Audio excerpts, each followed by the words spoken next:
Back to the NES for WrestleMania Challenge, released by LJN in 1990.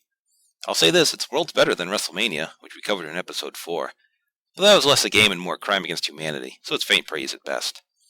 The roster is stacked. You have Hogan, Warrior, Savage, Andre, Duggan, Bossman, Rude, Beefcake, and you. Wait, what? Well, you is a generic character they threw in because, well, I'm not sure. I guess so kids can pretend they're in the game, but isn't that the point of any video game? And hey, who wants to be Mr. Perfect when you can be a Creator Wrestler template instead? The features are great.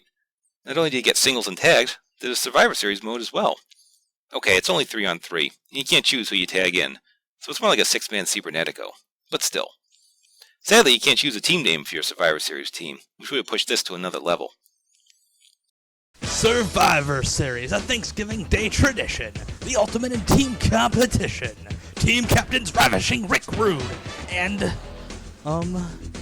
you join team members Andre the Giant and Hulk Hogan, alongside the Big Boss Man and Brutus Beefcake, alongside their partners Macho Man Randy Savage and Hacksaw Jim Duggan.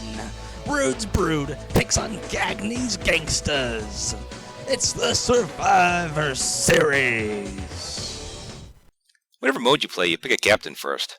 Who ever heard of a captain in a singles match? I walked right into that one. Also, when you lose any kind of match, it says your player has been eliminated. I guess that's technically true in a singles match, but it is a strange way to phrase it. Looks like LJN just wanted to cut some corners. The presentation is actually quite nice. You get an isometric view of the ring similar to the Fire Pro series. Unlike WrestleMania, there actually is a crowd, plus guardrails, blue mats, and stairs to the ring. The wrestlers are small and don't have much detail, but you can tell who's who, except Rick Rude, who looks like Popeye for some reason. I'm Popeye the Sailor Man. You get elevator music quality renditions of the wrestlers' themes throughout the matches. Not sure what they're playing for Andre, since he never had any music to my knowledge. Unfortunately, like WrestleMania, the game bypasses any kind of grappling system, meaning you have to grab your opponent to do a move. Your main mode of attacks will be a body slam and jumping on your downed opponent. You can do rear grapples as well, but you have to wait for your opponent to wander by, which I can never get the hang of. You can't run the ropes, you can come off the top onto a standing opponent, and you get more hang time than an NBA Jam dunk. Movesets are pretty small, but there was some attempt to give wrestlers some moves from their repertoire. Beefcake has the Sleeper, Rude does the Rude Awakening, Andre, well, chokes people. But Hulk Hogan doesn't even do a leg drop, even though some other characters can. That's like, I can't even come up with an analogy sillier than what they did. In a tag match, your partner is wandering on the floor instead of in a corner.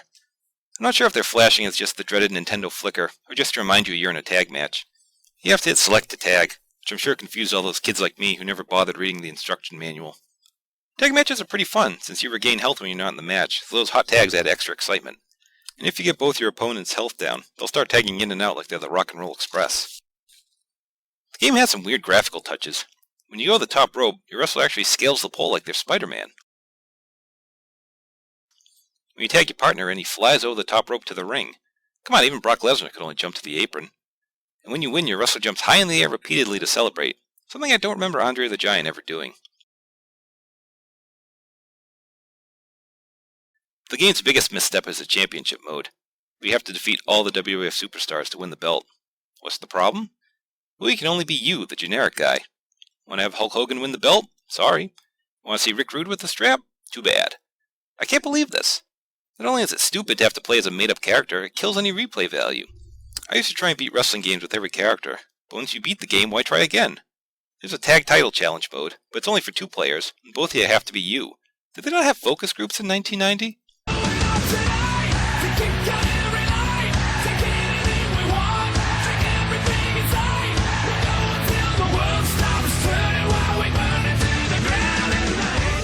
LJN made some atrocities for the NES back in the day, but Challenge certainly isn't one of them. It's got some good features, but the engine and lack of decent championship mode meant it was good for a rental back in the day and not much else. Maybe worth a few bucks at the flea market, but if you're not playing it, you're not missing out on a classic or anything. Until next time, thanks for watching, and remember, a winner is you.